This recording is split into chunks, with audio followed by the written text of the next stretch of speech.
பர்திமேயு சுவிசேஷ ஊழியங்கள் வழங்கும்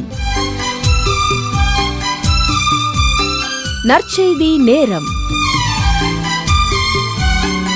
தேவ செய்தி பாஸ்டர் ஆர். அகஸ்டின். இந்த நாளில் உங்களோடு மறுபடியும் எப்போதும் போல இந்த தொலைக்காட்சி வாயிலாய் சந்திக்கவும் தேவனுடைய வார்த்தையை சொல்லவும் ஆண்டவர் கொடுத்திருக்கிற இன்னும் ஒரு நாளுக்காய் ஸ்தோத்திரம். ஏன்னா வாழ்நாளில் ஆண்டவருடைய வார்த்தையை சொல்கிறதுக்கே நான் சொல்லுவேன் பாக்கியம் இருக்கணும். அதனால தான் அந்த காலத்தில் பாடினாங்க, பாக்கியமான சேவை இதேன்னு பாடினாங்க. இந்த சேவை சாதாரணமானது இல்லை, பாக்கியமான சேவை. ஏன்னா எத்தனையோ பேர் இந்த நிகழ்ச்சியை ஆவலோடு எதிர்பார்க்கிறீங்க. ஆண்டவர் இந்த நாளில் ஒரு காரியத்தை எனக்கு பேசும்படி மனதிலே கொடுத்தார். தேவனிடத்தில் நமக்கு வேண்டியது என்ன? இந்த தலைப்பில் தான் உங்களோடு பேசப் போகிறேன். தேவனிடத்தில் நமக்கு வேண்டிய காரியம் என்ன? அநேக காரியங்களை நீங்கள் நினைப்பீங்க. இப்போ கூட இந்த தொலைக்காட்சி முன்னாடி ஒவ்வொருத்தரும் ஒவ்வொரு காரியத்தை எதிர்பார்த்து உட்காந்துருப்பீங்க.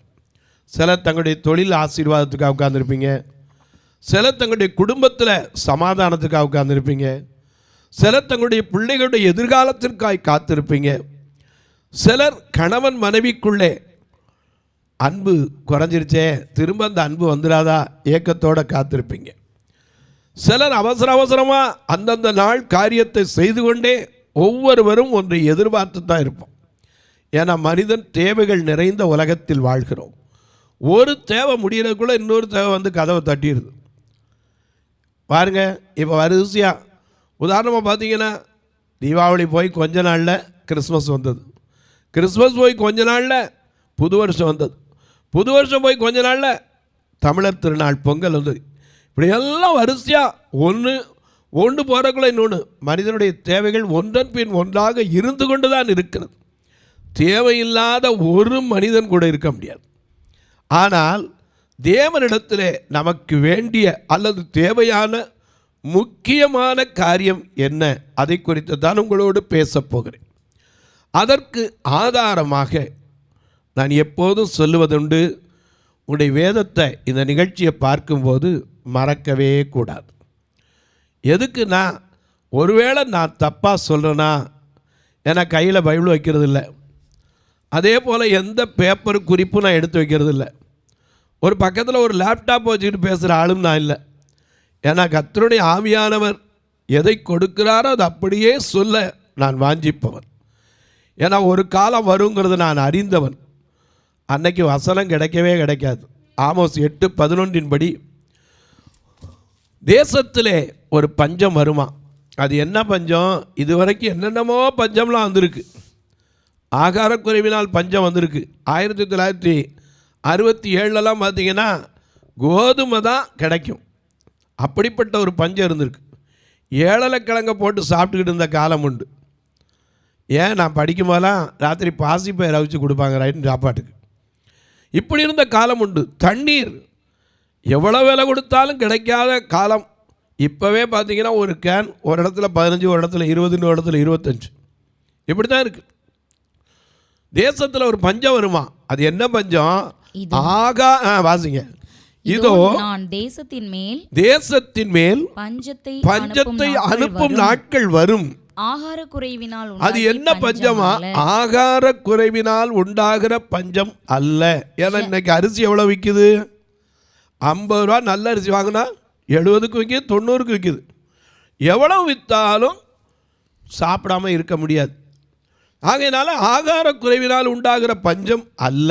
அது மட்டுமல்ல, அடுத்த ஜலக்குறைவினால். இன்னைக்கு எல்லா இடத்துலையும் தண்ணீர், எவ்வளோதான் மழை பெஞ்சாலும் சரி தண்ணீர் பற்றாக்குறை இன்னைக்கு தீர்ந்துருக்கு. ஆனால் தருமபுரிக்கு போனீங்கன்னா அங்கே சொல்லுவாங்க தண்ணியே இல்லை பிரதர் கிணத்துலம்பாங்க. ஏன்னா தண்ணீர் இல்லாத இடங்கள் இன்னைக்கு இருக்கத்தான் செய்யுது.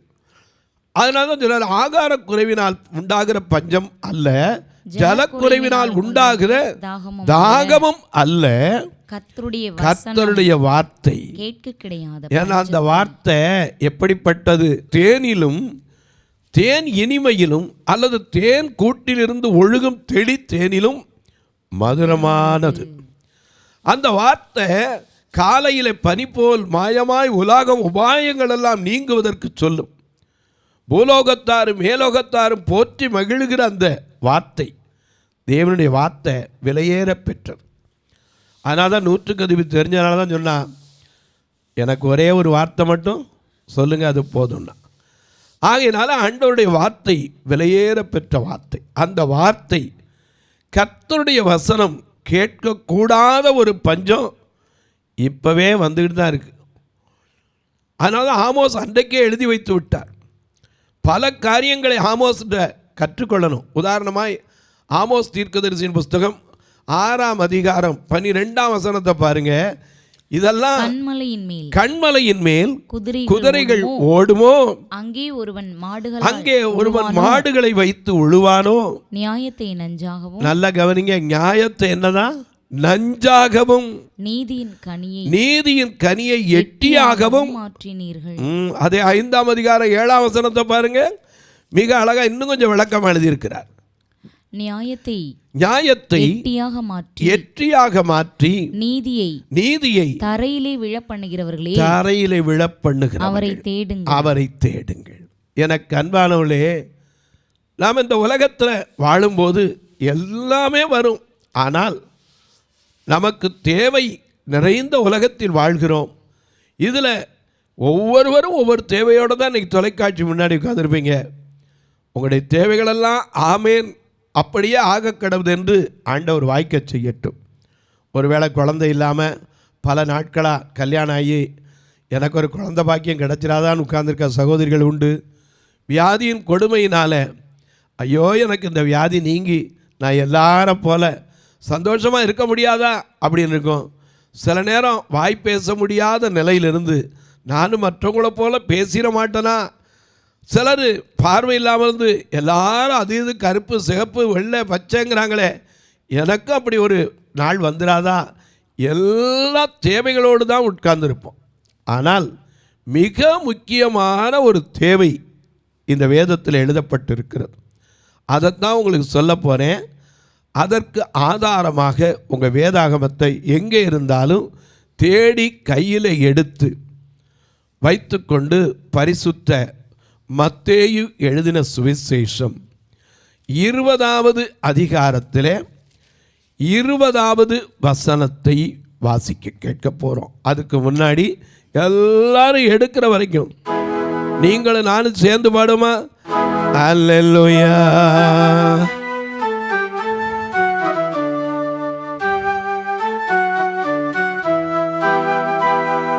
விண்ணப்பத்தை கேட்பவரே, கண்ணீரை காண்பவரே, சுகம் தருபவரே, ஸ்தோத்திரம் ஏசையா. விண்ணப்பத்தை கேட்பவரே, கண்ணீரை காண்பவரே,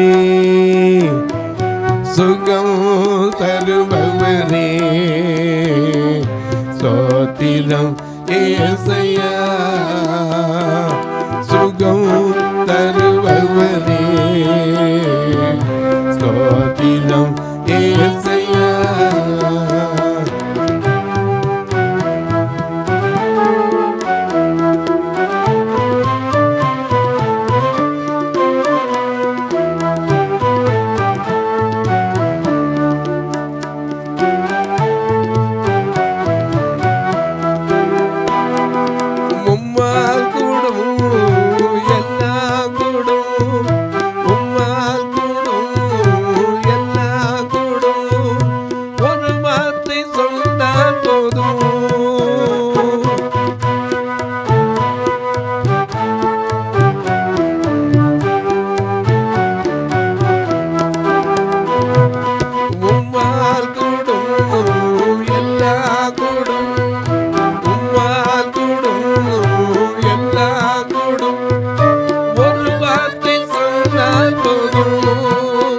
எனக்கு ஒரு வார்த்தை சொன்னால் போதும் ஐயா, ஒரு வார்த்தை சொன்னால் போதும் ஐயா, ஒரு வார்த்தை சொன்னால் போதும்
எல்லாம் எடுத்திருப்பீங்க. மத்தேயு எழுதின சுவிசேஷம் 20ஆம் அதிகாரம் 20ஆம் வசனம். அப்பொழுது செபதேயுவின் குமாரருடைய தாய், நல்ல கவனிங்க, செபதேயுடைய மனைவின்னு சொல்லலை. செபதேயுனா என்ன அர்த்தம் தெரியுமா? அர்ப்பணிக்கிறவன். பின்னாடி சொல்கிறேன் உங்களுக்கு. அந்த தாயினுடைய பேர் என்ன தெரியுமா? சலோமி. இவள் தான் சுகந்த வர்க்கமிட வரும்போது மகதலேனா மரியாளும் இயேசுவின் தாயாகிய மரியாளும் சலோமியும் அந்த இடத்துல வந்தாங்க. எனக்கு அன்பானவர்களே, நல்ல கவனிங்க, இங்கே வாசிக்கிறோம், செபதேயுவின் குமாரருடைய தாய் தன் குமாரரோடு கூட தன் பிள்ளைகள், அவங்களுக்கு 2 பிள்ளைய, அந்த பிள்ளைகளுடைய பேர் என்னன்னா யாக்கோபும் யோவானும். தம்முடைய 2 பிள்ளைகளோடும் கூட அவரிடத்தில் வந்து அவரை பணிந்து கொண்டு உம்மிடத்தில் ஒரு விண்ணப்பம். நல்ல கவனிக்க, ஒரு பெரியவங்கிட்ட போய் காரியாங்கனால இன்னைக்கு என்ன செய்யறான்? மனுஷன் காலில் போய் விடுறான். ஒரு காரியாங்கன்னா போன உடனே ஹெலிகாப்டர் போனாலும் சரி, அது அங்கே போயிடும். இங்கே மனுஷன் காலில் விழுற, ஹெலிகாப்டர் போன பாதையில் விழுகிறான், மண்ணை தொட்டு கும்பிடுறான்.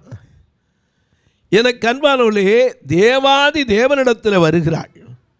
ஏன்னா அவர் யார்? நமக்கு அடிக்கடி பாடுவோம்.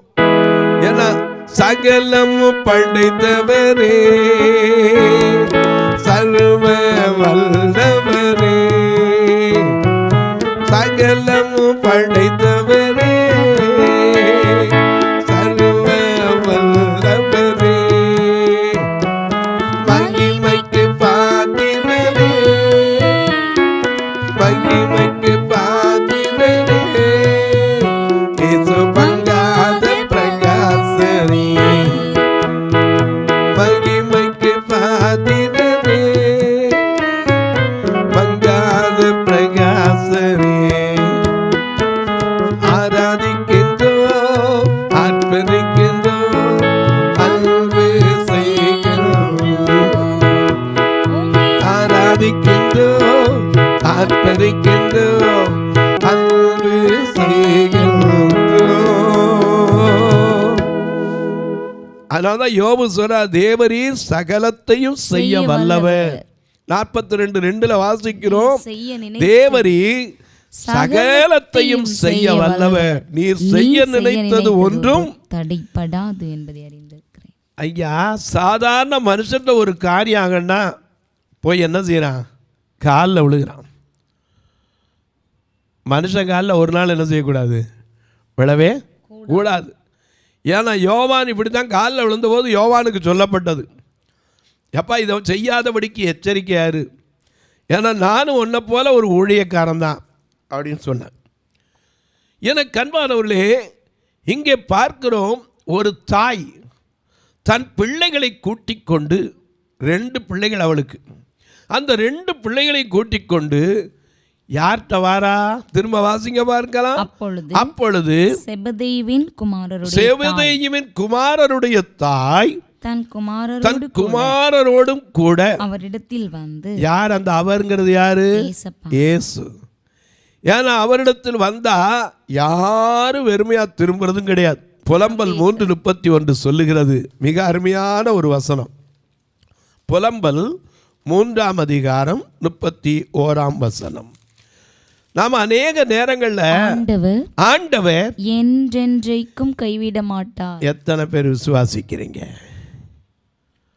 பெற்ற பிள்ளை கைவிட்டுரும், கட்டின புருஷன் கைவிட்டுருவான். ஆபிரகாம் ஒரு காலத்தில் மனைவி சொன்னோன்னு அடிமை பெண்ணோட சேர்ந்தான். திரும்பி இவளை புறம்பே தள்ளினோன்னு என்ன செஞ்சுட்டான்? தள்ளி விட்டான். எனக்கு அன்பானவர்களே, பெற்ற பிள்ளைகள் கூட கைவிடுவார்கள். வேதமே சொல்லுது, ஸ்திரியானவள் தன் கற்பத்தின் பிள்ளைக்கு இறங்காமல் தன் பாலகனை மறப்பாளோ? அவள் மறந்தாலும் மறப்பதில்லை. ஆண்டவர் மறப்பதும் கிடையாது, கைவிடுவதும் கிடையாது.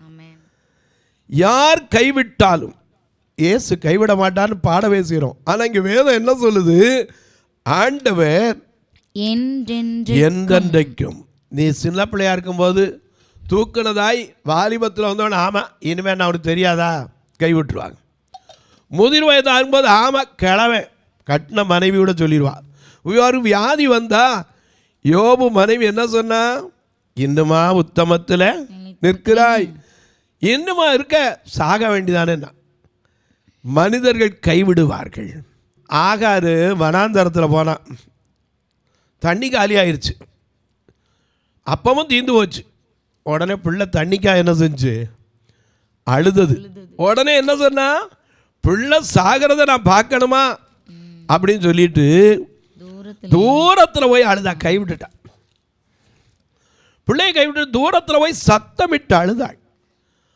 அப்பந்தான் தேவன் யார் சத்தத்தை தான் கேட்டாரு, பிள்ளையின் சத்தத்தை தேவன் கேட்டார். அப்புறம்தான் ஆகார்ட்ட பேசினார், ஆகாரே உனக்கு என்ன சம்பவித்தது, உன் பிள்ளைய கையில் பிடிச்சிட்டு போ, பெரிய ஜாதி ஆக்க போறேன். ஆண்டவர் என்னைக்கு கைவிடுகிறவரே அல்லங்க. நான் என் வாழ்க்கையில் அனுபவிச்சனால சொல்கிறேன். 2 கண்ணு போன பின்னாடி எல்லா சொந்தக்காரனும் கைவிட்டான். ஆனால் இன்னைக்கு வரைக்கும் முதிர் வயது வரைக்கும் நாம் பாடுறோமே, என்ன சொன்னோம், தாங்குவார் ஏந்துவார் தப்புவிப்பார் என் தெய்வம், தாங்குவார் ஏந்துவார் தப்புவிப்பார் என் தெய்வம், இம்மட்டும் கைவிடா தேவன் இனியும் கைவிட மாட்டார், இம்மட்டும் கைவிடா தேவன் இனியும் கைவிட மாட்டார். தாயின் வயிற்றில் தாங்கினார் ஆயுள் முழுதும் தாங்குவார், தாயின் வயிற்றில் தாங்கினார் ஆயுள் முழுதும் தாங்குவார், தாங்குவார் எழுதுவார் தப்புவிப்பார் என் தெய்வம், தாங்குவார் தப்புவிப்பார் எழுதுவார் என் தெய்வம். இம்மட்டும் கைவிடாதவர் இனி என்ன செய்ய மாட்டார், கைவிடவே அப்படின்னு நம்ம சொல்றோம். ஆனா அவர் சொல்றார் என்றென்றைக்கும் கைவிட மாட்டார். ஆமென். எனக்கு அன்பாலே, இதை அறிந்ததுனால தான் ஒரு தாய் தன் பிள்ளைகளை கூட்டிக் கொண்டு அவரிடத்தில் வருகிறாள். வந்து என்ன சொல்றா, ஒரு வார்த்தையை தான் சொல்றா. வாசிங்க பார்க்கலாம். அப்பொழுது செபதேயுவின் குமாரரின் தாய் தன் குமாரரோடும் கூட அவரிடத்தில் வந்து அவரை பணிந்து கொண்டு உம்மிடத்தில் ஒரு விண்ணப்பம் பண்ண வேண்டும் என்றாள். இன்னைக்கு எத்தனை பேர் எந்த விண்ணப்பத்தோடு இந்த தொலைக்காட்சி முன்னாடி உட்கார்ந்துருக்கீங்க?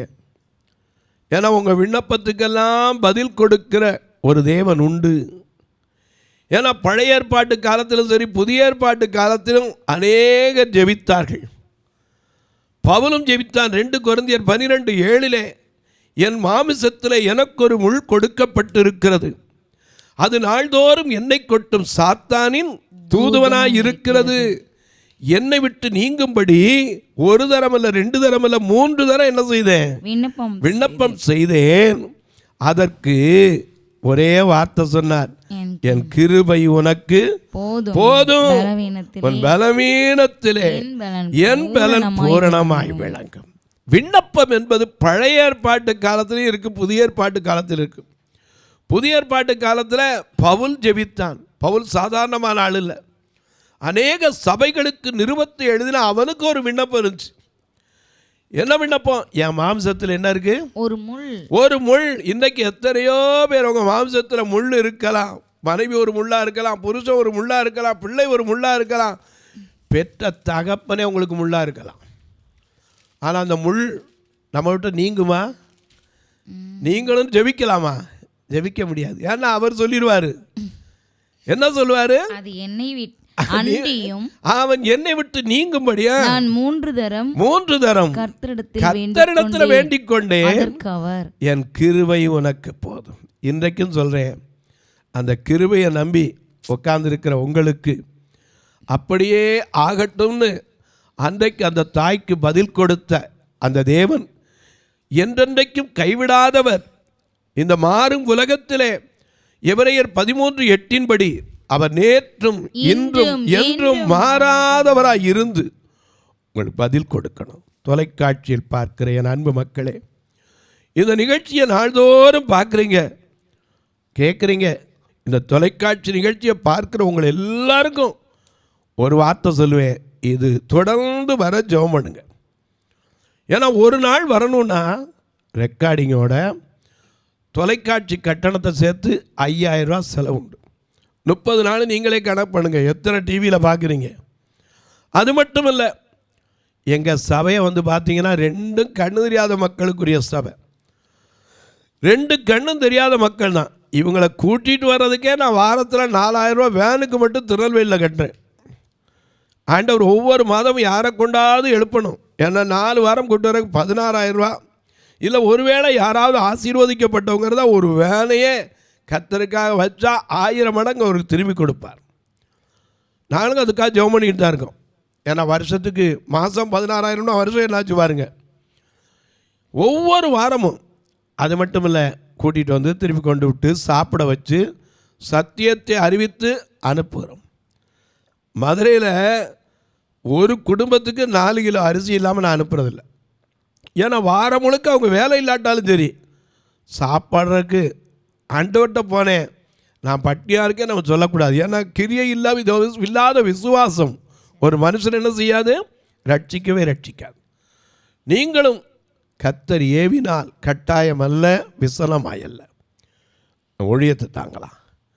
நீங்கள் கேட்பீங்க, என்ன பிரதர் தேவை எங்களுக்கு தெரிஞ்சால் செய்யலாம். உங்கள் பிறந்த நாள், திருமண நாள் போன்ற நல்ல நாட்களில் ஒரு நாள் உணவு கொடுக்க உதவலாம். பார்வையற்றோருக்கு சிலருக்கு கண்ணாக உதவுகிற ஊன்றுகோல். என்ன பிரதர் எப்போவும் ஊன்றுகோல் சொல்கிறீங்க? கண்ணு எப்படியோ அது மாதிரி இந்த கம்பு, கண்ணில் சின்ன தூசி விழுந்துட்டா அவ்வளோதான். அதே போல் கம்பு இன்றைக்கி இருக்கிற வாகன நெருக்கடியில் ஒரு நாளைக்கு மாதத்துக்கு ஒரு கம்பு கொடுத்தா கூட கண்ணு அவங்களுக்கு பத்தாது. ஏன்னா அது இல்லாமல் ஒரு அடி எடுத்து வைக்க முடியாது. எப்போவும் சபையில் ஒரு 100-200 வச்சே இருக்கணும். ஏன்னா திடீர்னு வருவாங்க, ஐயா வரும்போது ஒரு ஸ்கூட்டரில் கம்பு வெட்டுருச்சு, அடிபட்டுருச்சு, ஒரு ஊன்றுகோல் கொடுங்கம்பாங்க. ஒருத்தர் கண்ணை கொடுக்க முடியாது, ஊன்றுகோலை கொடுக்கலாம். அது மட்டும் இல்லை, கட்டுமான பணிக்காக கொடுக்கலாம். பார்வையற்றோர் பிறந்த பிள்ளைகள் கல்விக்காக கொடுக்கலாம். 2 பேரும் பார்வை இல்லாமல் இருந்தால் வருஷத்துக்கு ஒரு திருமணம் செய்து வைப்பதுண்டு, அதற்கென்று உதவலாம். அது மட்டும் இல்லை, பார்வையற்றோர் மரித்தா கூட சொந்தக்காரனுக்கு அடக்கம் பண்ணுற கொடுக்கணும்னு மனசு வராது. இந்த பரியல் காரியத்திற்கு உதவலாம். ஏன் மதுரையில் முன்னாடிலாம் பெண்களை தங்க வச்சுருந்தோம், வயதானவங்களை. அது ஒரு ஓடு மேலே மாடிக்கு மேலே ஹாஸ்பிட்டால்ஸ் போட்டிருந்தோம். அது 2008-4 போட்டது. 20 வருஷம் 21 வருஷம் ஆச்சு. இப்போ எல்லாம் ஒடிஞ்சு போய் புதிதாக ஓடு போடணுன்னா எனக்கு மனசில் வச்சு இனிமேல் ஓடு போட்டு இன்னொருக்கா கேட்கக்கூடாது யார்ட்டையும்.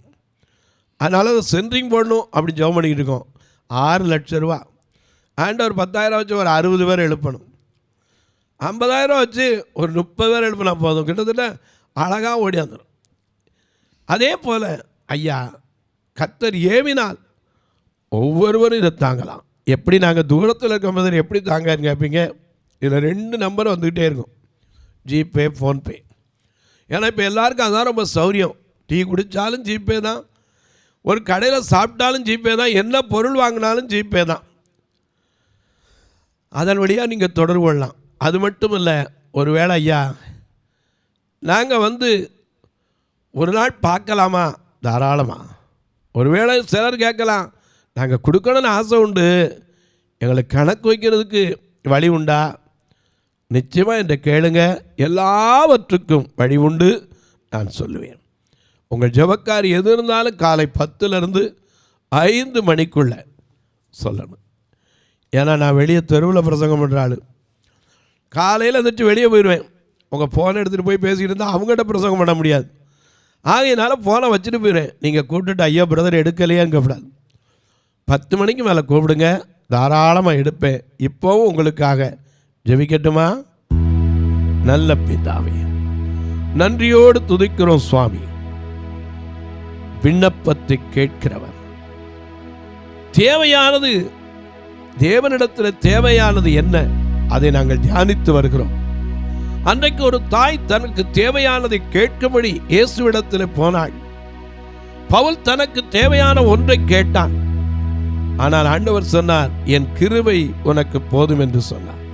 உன் பலவீனத்தில் என் பலன் பூரணமாய் விளங்கும் என்று சொன்னபடி யார் யார் என்னென்ன பலவீனத்தோடு இந்த தொலைக்காட்சி முன்னாடி உட்கார்ந்துருக்கீங்களோ, வேதனையோடு, கண்ணீரோடு, வியாதியின் கொடுமையோடு, மருந்து மாத்திரைகளை வைத்துக்கொண்டு மனம் விட்டு சொல்ல முடியாமல் காத்திருக்கிற ஒவ்வொருவருக்காய் ஜெபிக்கிறேன். பிறந்த நாள் திருமண நாளை நினைவு கூறுகிறவர்களுக்காய் ஜெபிக்கிறேன்.